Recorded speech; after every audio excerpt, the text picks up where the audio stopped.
Jeremiah പ്രവാചകന്റെ പുസ്തകത്തിൽ നിന്നുള്ള വായന 47-ാം അധ്യായം 1 മുതൽ 7 വരെയുള്ള തിരുവചനങ്ങൾ. ഫിലിസ്ത്യർക്കെതിരെ. ഫറവോ ഗാസ പിടിച്ചടക്കുന്നതിന് മുൻപ് ഫിലിസ്ത്യരെ കുറിച്ച് ജെറമ്യായ്ക്ക് ലഭിച്ച കർത്താവിന്റെ അരുളപ്പാട്. കർത്താവ് അരുളി ചെയ്യുന്നു, ഇതാ വടക്ക് നിന്ന് ജലമുയരുന്നു, ഇത് കവിഞ്ഞൊഴുകുന്ന പ്രവാഹമായി തീരും.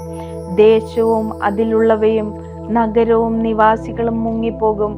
ജനങ്ങൾ നിലവിളിക്കും, ദേശവാസികളെല്ലാം വിലപിക്കും.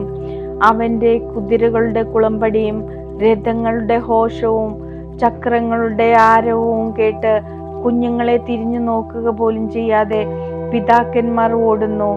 അവരുടെ കരങ്ങൾ അത്ര ദുർബലമാണ്. ഫിലിസ്ത്യരെ ഉന്മൂലനം ചെയ്യുകയും ടൈറിലെയും സീദോനിലെയും അവരുടെ കൂട്ടാളികളെ വിച്ഛേദിക്കുകയും ചെയ്യുന്ന ദിനം വരുന്നു. കഫ്തോർ തീരത്ത് അവശേഷിച്ച ഫിലിസ്ത്യരെ കർത്താവ് നശിപ്പിക്കും. ഗാസ ശൂന്യമായി അഷ്കലോൺ നശിപ്പിച്ചിരിക്കുന്നു. അനാക്കിമിന്റെ അവശിഷ്ട ജനമേ, എത്ര നാൾ നിങ്ങൾ നിങ്ങളെ തന്നെ മുറിവേൽപ്പിക്കും? കർത്താവിന്റെ വാളെ, നീ എന്ന് നിശ്ചലമാകും?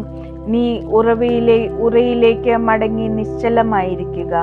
കർത്താവ് നിയോഗിച്ചിരിക്കെ അതെങ്ങനെ സ്വസ്ഥമാകും?